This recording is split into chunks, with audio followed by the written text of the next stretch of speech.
Welcome to Opera Central, where artists and administrators come together to talk about the world of the arts. I'm your host, Margaret Siegrist, marketing manager here at Central City Opera. We invite you to settle in for coffee and conversation with us. Text Palabras to the number 20123. You'll find great deals on over 400 coffees roasted to order and shipped right to the doors by the bag from the nation's best roasters. A portion of all purchases goes to Central City Opera. My kind of offer. Today's installment of Opera Central is part of a series featuring our bilingual opera, En Mis Palabras, or In My Own Words, and exploring equity, diversity, and inclusion in the arts. En Mis Palabras was commissioned more than 15 years ago with the goal of acknowledging the 1/5 Latino population here in Colorado. The opera deals with themes of immigration, family, and coming of age, and is performed regularly as part of Central City Opera's year-round education and community engagement productions. Over 19,000 people have seen it since that 2006 premiere. We're talking about En Mis Palabras now because we've recently brought on a new cast, and with that changeover, we've made language and dialect improvements to the libretto, which all started with Stephen Aguiló-Arbues, who's with us today. He's our new coach and pianist for the show. So we're going to start with some introductions. First up is Stephen. Argentinian-American Stephen Aguiló-Arbues enjoys various roles as a conductor, vocal coach, repetitor, and recitalist. He's currently the program and music director of studio artists at Sarasota Opera. He has also served on the music staffs of Opera Colorado, the Atlanta Opera, and Central City Opera, just to name a few. And he's also taught at Manhattan School of Music, Colorado State University, and University of Colorado Boulder. Stephen has been a touring artist with Central City Opera for many years, but he just recently joined the cast of En Mis Palabras. Next, we have Roger Ames. Roger is a composer, author, and artist mentor. He composed Central City Opera's original opera, En Mis Palabras, together with librettist Jeffrey Gilden, and he also has written operas and musicals for numerous American opera companies, Off-Broadway, London Fringe, and even the Hartford Stage. He's also well known as a choral composer. He was nominated for a Pulitzer Prize in Music in 2008 for A Requiem for Our Time. Roger has studied composition with Samuel Barber, John Kander, Lucas Foss, Robert Washburn, and others. For many years, Roger has been a partner and teaching artist with Central City Opera, working on musical storytelling programs for both students and educators, including, of course, Music Words Opera, a curriculum he wrote for Opera America's textbook series. And finally, we have Emily Murdock, Central City Opera's Director of Education. She's been with us since 2011, bringing opera performances and education programs to schools and communities across Colorado and Wyoming. Emily is also an accomplished soprano and has worked behind the scenes of many opera productions as an assistant director and assistant stage manager. She is the host and producer of Central City Opera's podcast, available at ccopodcast.org or wherever you get your podcasts. Also, Stephen and Emily happen to be married. Helpful to know. So now that we've all been introduced, let's get started. So Stephen, I understand you share a very strong personal connection with En Mis Palabras. Will you give us a quick overview of the story and what that means to you? Sure. Yes, like you mentioned, it's a coming-of-age story involving a teenage girl named Ana Maria, who struggles with her identity, self-expression, and her cultural Mexican heritage versus a more liberal American lifestyle. Her father, Esteban,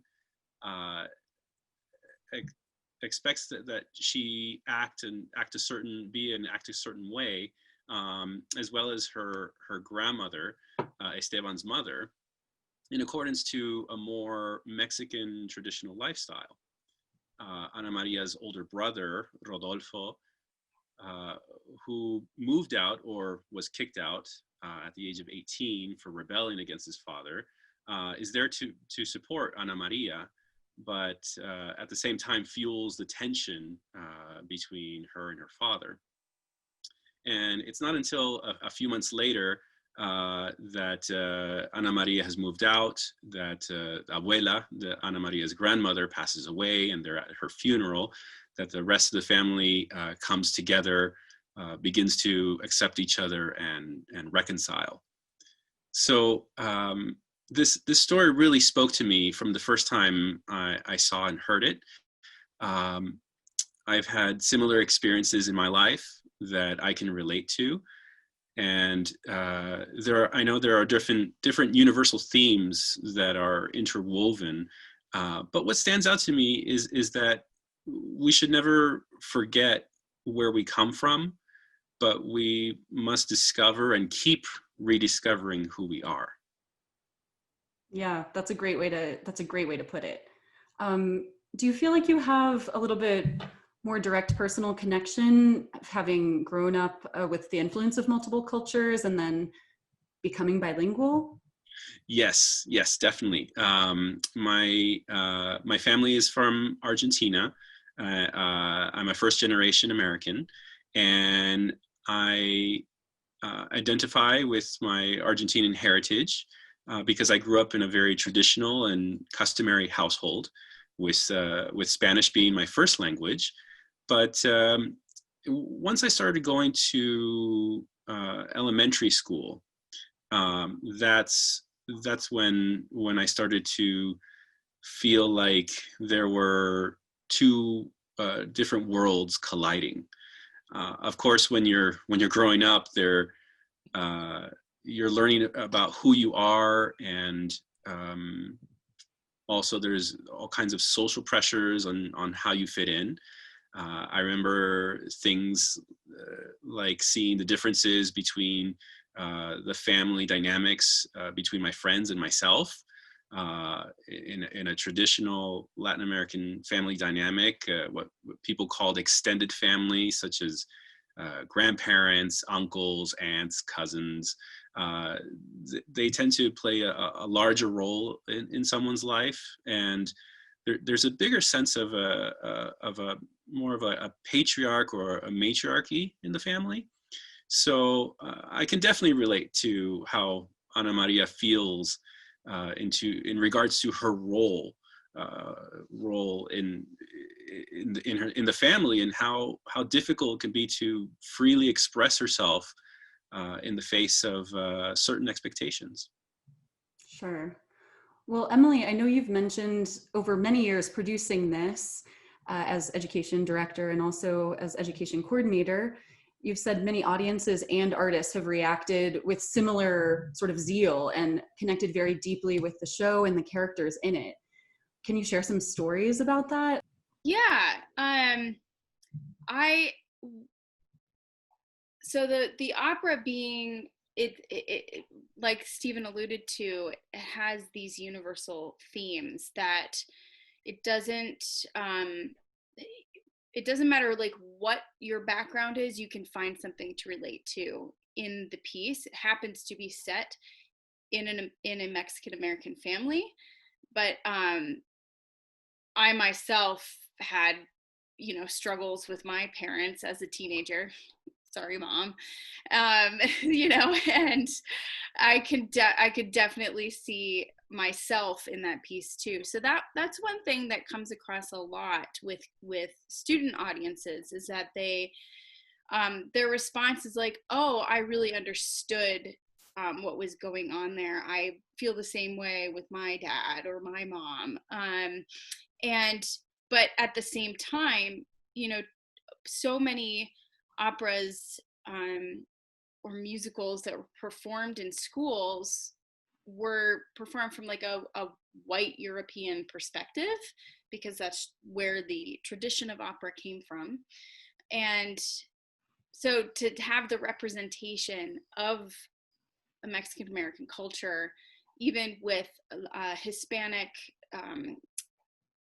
people playing the roles, or in musicians, like representation is really, really key. We've gotten a lot of really great feedback and quotes from teachers and students. One of my favorites was from a middle school student at Newton Middle School, which is down in Southwest Denver. I learned from En Mis Palabras that music can really get your meaning across. I learned it's good to spread your wings and try your own things. The singers also inspired me to open my mouth in choir. So there's a lot of different takeaways. You know, they relate to the story. They relate to they get inspired by actually having live performance in front of them and seeing, you know, it's something that they may not see very often. Another quote I really liked.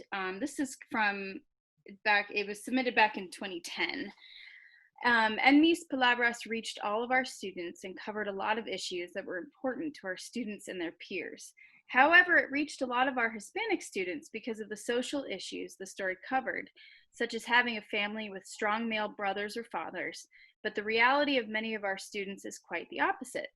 Also, our students are recently seeing their culture portrayed in a negative way on TV during the recent immigration debates. En Mis Palabras reminded these particular students how they are cool and to feel proud they could understand both the English and Spanish narrative in the opera. So that's all the way from 2010. I think it's still applicable now. 10 years later, oh my goodness. We have I have all of these quotes. I could go on and on and on. It's not uncommon for during the course of the performance, which is about 60 minutes long, especially in the second half of the piece, there are moments where you often see teachers wiping away tears. And I feel like I'm getting emotional thinking about it. There are certain points in the story where it's really emotional for the adults as well as the students. And it's just a very, very special piece. And we're so happy to have it part of our repertoire. Yeah. So I know we're going to talk a little bit more about this in another interview, dig a little deeper, but Roger, can you give us a little teaser about how En Mis Palabras came to be? Back 15 years ago, I can't believe it was 15 years ago, first of all, I had met Deb Morrow, who was the former Education and Community Director, and we had a summer of working with teachers to help them learn our education program from Opera America, which was, as Emily mentioned, was called Music Words Opera, or perhaps you did, Margaret, I'm not sure. But Deb got pretty excited about what the possibilities were in this form that we call opera, because partly the nature of European opera I compared to ballet, and you know, for the repertoire at least, in that it's a bit of a reach for the amateur audience member until they learn more about it. Once they do, they're hooked, of course. But so the idea of working with the opera form, which is often, if not always, sung through, but to write music that was of a child's mind, let's put it that way, that a child could comprehend, appealed, I think, a lot to Deb. And I've, for years before that, had been writing in the world of opera, but also in theater. And my musical language was, I don't want to use the word pedestrian, but it was intended to be understood by many and appreciated right off the bat.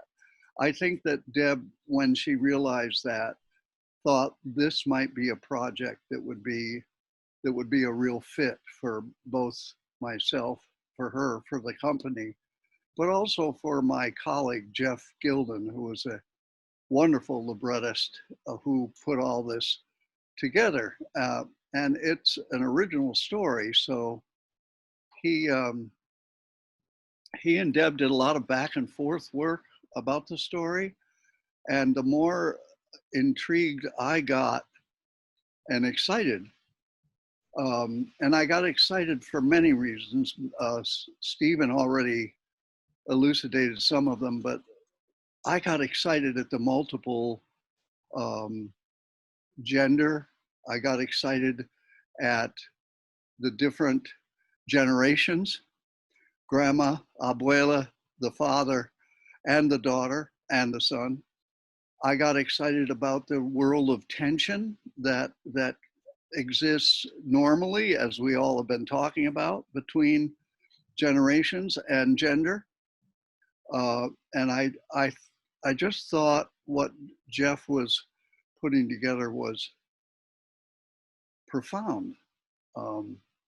And then, of course, when we got together to try to do the final sculptural work, which is never done, I am so delighted to hear that Emily and Stephen are working on the piece again and bringing a whole new sense of artistry to it, because what goes up on stage is never completely what was intended.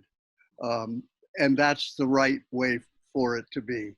That means that it gets energy from everybody who's investing in it and working on it and trying to make it as powerful as possible. So the fact that we have this new cast and Stephen being the music director, wow, I'm thrilled by all that. At any rate, that it got started because Deb realized at that time that immigration was a huge social issue. But of course, now it's even huger. And the piece has remained relevant all these years, partly because I think we are suffering as a culture right now because of the stranger, the other, the constant fear that we're dealing with day to day. And of course, the other appears in this piece in another generation, another culture, another gender. So there are others all over the place. And I think that's one of the things that makes the piece now remain so relevant. Sure. Now with that, Stephen, when you first approached the piece, you just started on it in 2019, correct? Yes. What were your first impressions, both of the musical language and of the libretto itself? Well, actually, the first time I saw the show was in 2008. And like I said before, the story really struck a chord with me. But in 2019, I had the opportunity to experience this piece from the performing side. So, there exists a certain kind of musical groove through each of these scenes that I really love.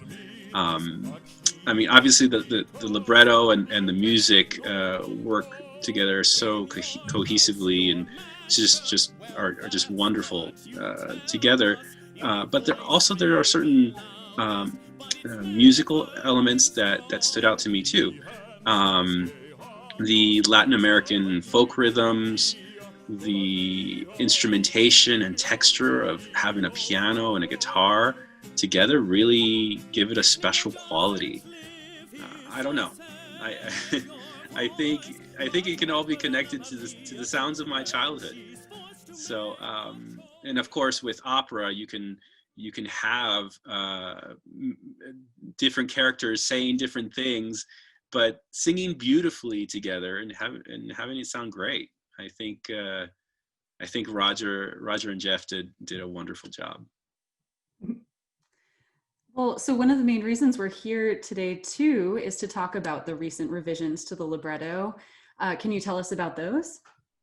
Sure. So it's interesting how I was the revisions I think is part of something that is an evolution, and if we see if we see the work as something that's living, that's how it keeps going. Like Roger was saying, like it's something that will carry on, and through the performers, through the audience, in the moment, and it really makes this work timeless. But yeah, so when I was reading through the libretto, studying the music, I was just noticing some minor things that I thought to myself, well, could this word or phrase be maybe worded a little differently to be clear? In my mind, it was about clarity and intention without disrupting the style and the flow. I know many times that there's not one correct answer, but I think there's, like I said, like an evolution that can go through each of these works. So with Roger and Jeff's permission, I was able to make a few revisions to be clearer, a little clearer in places, clearer in intent and content, and even maybe a little clearer through with the text through the singing. Sure. So Emily, I know you've mentioned to me that Stephen is very uniquely qualified to provide feedback on this, both being a diction coach and having a multilingual background. Can you fill in a little bit of that for us? I know you can speak to this as well, fill in whatever you'd like to, Stephen, but I thought it might be fun to have Emily brag on you. True, it's hard to talk about yourself. It's easier to talk about others, for sure. Because we don't perform with super titles, this needs everything, all the words need to be extremely clear. And Stephen's background as a native Spanish speaker, his parents are both from Argentina, but he also has extended family from Mexico.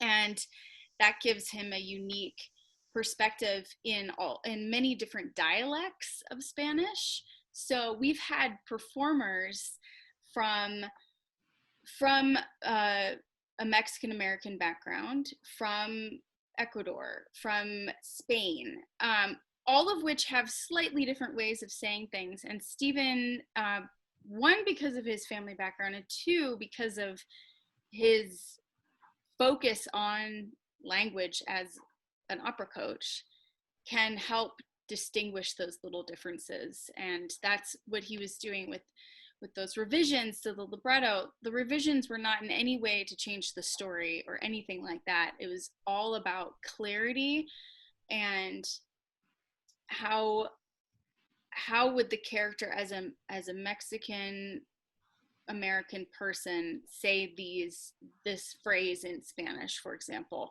that fit with the beautiful music that Roger composed. So yeah, that's my, the other thing is that Spanish is not actually one of the languages that is traditionally taught at the university level in diction classes. It's probably starting to appear more often than when I was in school, but the traditional opera languages that are taught in diction class are Italian, French, German, and English, because singing in English, even for a native English speaker, is not great. You need help with that. So sometimes our singers come to these roles not having a background in Spanish lyric diction. And so having an opera coach as part of our team who is adept at Spanish lyric diction is a real asset to us. So thank you for that. I mean, that's all spot on. Oh, good. Something I've learned a bit. Do you have anything to add? I mean, yeah. I mean, that's the thing is as part of the vocal coach side of me, yeah, exactly what Emily was saying, like how, I have to think. Sometimes you just think methodically on how to maximize the clarity and also the efficiency of the text and the intent through a sung vocal line. I mean, opera is unamplified. It's, you know, like Emily was saying, we're in different spaces. I mean, sometimes, you know, so many times we're not in theaters. So so the acoustics can be very, very challenging. I hope that, you know, I'm there to help. So another thing is that we're often performing for audiences who have never heard language sung in an operatic or even a music theater style before live. It is not something that you just innately understand right away. It takes a little bit of practice of listening, and so that's even more crucial. We want the students to come away from this performance knowing exactly what has been sung to them and really understanding it, because if they don't, then, you know, they're not getting the full picture. And it's such an important libretto, and it's so meaningful, and it's so beautiful, and the music supports the words in an incredible way. And so all of those little tiny details the singers work really, really hard on, so that the audience can come away having the full picture of the piece. Mm-hmm, mm-hmm. You know, following the line of language a little bit more, Roger, do you remember, I know it's quite a while ago, in 2006, the premiere, I know you had a lot of different influences, both colloquial Spanish speakers in the cast and production, as well as a lot of research on Spanish language. Can you talk more about sort of those influences that came together as the starting product? You know, one of the things I found thrilling about working on the project was that Jeff Gilden set up the libretto in such a way that I'd love to hear how a bilingual audience member feels about this piece, because they're getting the story essentially twice. The way Jeff designed the libretto was, we hear Spanish, but we hear responses that might be in English that perfectly clarify what's just been said or sung. And I found that I found it brilliant, actually. And that gave me license to be a little more operatic than sometimes I might be, because it's Spanish. It's a romantic language. And you know, for me, that was one of the most exciting parts of the project, was to be able to set something besides English, and especially that beautiful language. And I had already done a project called The Bridge at San Luis Rey for William Morris Agency in New York, and had done a lot of studying of Latin American rhythm and linguistic inflection. And so it was, for me, such a gratifying project. And I want to tell this story just because I have such admiration for everybody here in this interview, but also for Jeff, who's not here. And my colleague was tangling with a little bit of libretto struggle on the end, for the end of the story. And I had been working on quite a different piece, but I couldn't make what I was doing match up to the piece I was working on. So I actually recorded it for Jeff. I said, Jeff, I think this might be the way the music ought to go at the end. I don't know what you're going to say, but is this going to be helpful? And so I sent him the recording, and I was excited about the music. And he returned a few days later, not long, maybe 72 hours later, with the end of the libretto. I started putting in the text as he had sent it to me, and he had matched the melodic contour and the linguistic intention perfectly. It was like putting a puzzle together that someone else had designed.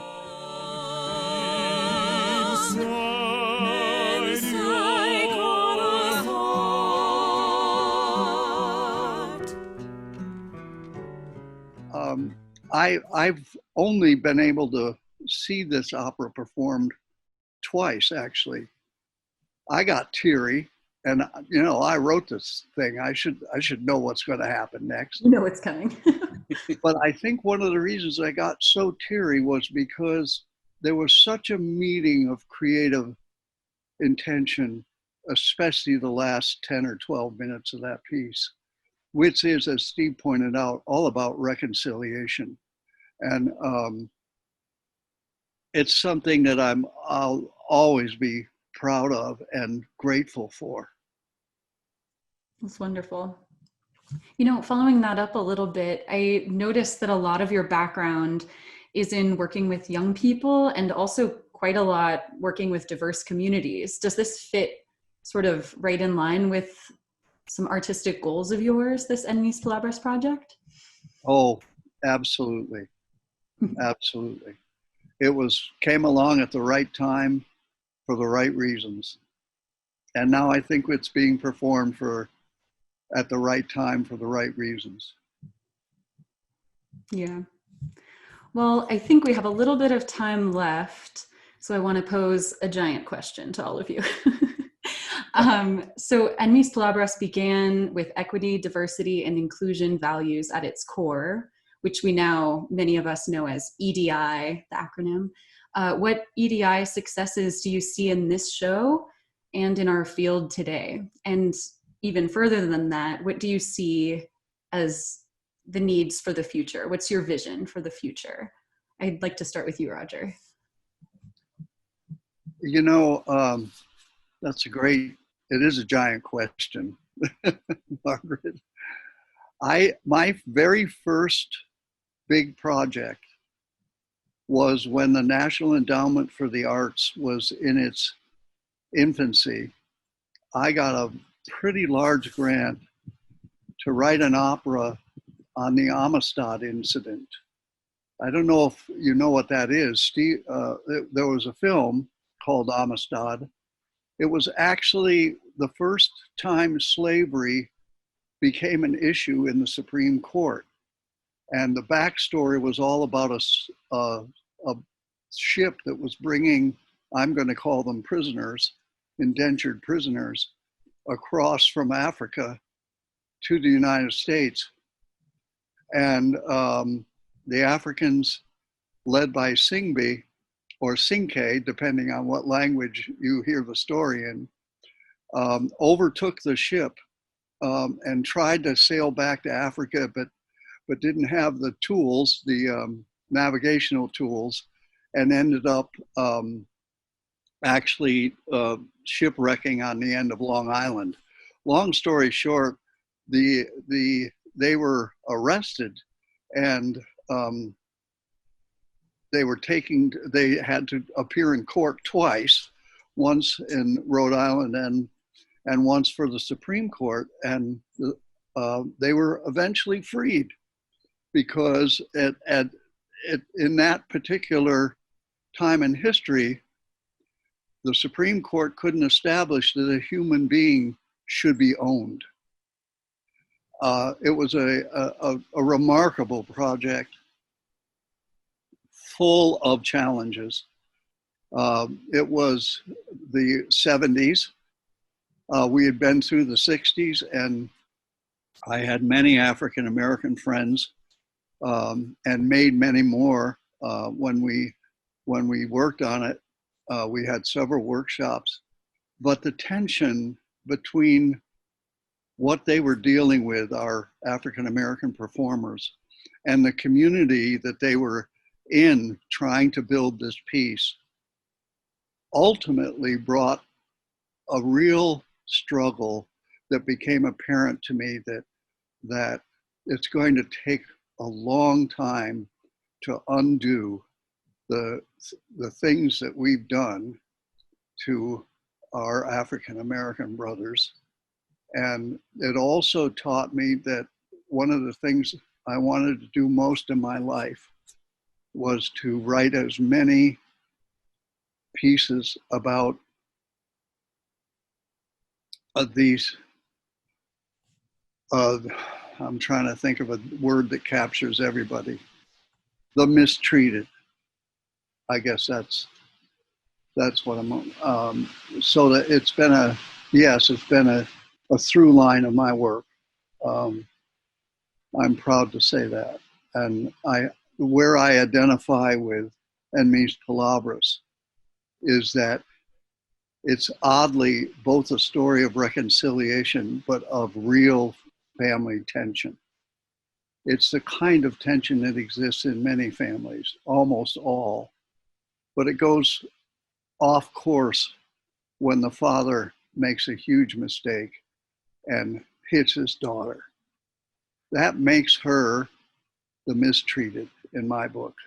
And how she recovers from that and how the father learns about the depth of injury, not just physical, that his actions and his temper caused, makes this whole story that we call En Mis Palabras a story of how we learn to be better and behave more humanly.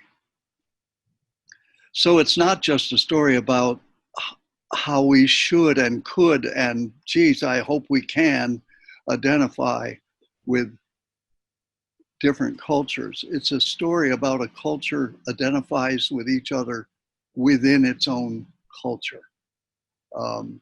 So, yeah, I guess I've rattled on, but that's always been one of the main reasons. I had a very, very liberal-minded theater teacher in high school, and she trained me well. I'm working on a project right now that my collaborator would slay me for if I didn't mention it. And it falls in with the theme that you asked about, which was inclusion and really working in the arts to address the issues of diversity and both culturally and racially. I just want to say that with COVID-19, we haven't been able to do the premiere I would have been talking about in this interview in Seattle, but it's a piece called Abraham's Land, and it is a piece about the struggle between Israel and Palestine or Palestinian population, depending on how you want to look at it. And I only bring it up because it's actually the last phrase of the answer to the question you asked. It is a very difficult piece. It has been very difficult to write because it's about a struggle that's really profound for all of us right now, even though our eyes have turned elsewhere often. But it is, again, an illustration of what the arts hopefully will do to help us understand each other in a world that desperately needs stories like En Mis Palabras. So many things we have to say, but where are the words? Where are the words? ¿A dónde fueron? Y cuántas palabras necesito yo? Emily, can I go to you next? So one thing that was really important to Deb Morrow, who was the education director before me and is still my mentor, is that the role of Ana Maria must be performed by a woman who identifies as Hispanic or Latina. And so that's how we've cast the role from the start. The other thing is that En Mis Palabras has had an intended audience from the very beginning, and that is a student audience, middle and high school students. And our schools in Colorado are very diverse. And it is very important for kids in an audience to see themselves represented on stage. And sometimes this literally means someone who is the same as them racially. And so when we hold our annual auditions for touring artists, the group of singers who perform all of our productions, myself and Pat Pierce, the general and artistic director of Central City Opera, we do look specifically for artists of colors who would be appropriate for the roles in En Mis Palabras. And we've added 3 new singers who all identify as Latino or Hispanic. Everybody who performs in this piece as a singer or at the piano or at the guitar brings their own experience to the rehearsal process, to the performance. And that all of those experiences, the total of that is important to the evolution and life of this piece. Absolutely. Yeah. Stephen, how about you? What successes do you see in En Mis Palabras and in opera, and what's your view for the future? Yes, and to add to Emily and to Roger here, I mean, I think that more than ever, our voices must be expressed and hopefully truly heard. With En Mis Palabras, I mean, I know with the cast members, with the audiences, you know, we try to reach as many people as possible, and the show, I mean, not only addresses the conflicts and the issues and the emotions that people can be experiencing themselves, but does it through truly inviting the audience into a world and a soundscape through the magic of theater and opera. When all of these, I mean, elements come together through, you know, multilingual text, the cultural, you know, sets and costumes involved, the music and the power of the voice, and anyone that's experienced this will have that will be much more connected with each other. So, I mean, I see us as people being more connected to each other through our sharing of empathy, of passion, of compassion, of many kinds of emotions. I mean, En Mis Palabras is giving us, but also our future generations, that closer step of connection and hope. Well, thank you all so much for being here today. Roger, Stephen, Emily, we really appreciate your taking the time. And to everyone else who tuned in and listened, thank you. You can find more episodes of Opera Central and learn more about all of our programs, including the wonderful education and community engagement programs at centralcityopera.org. Thank you for being with us today. Thank you. Thank you. Roger, miss you. Bye. Bye. You too. I miss you guys terribly. Oh. In my own words.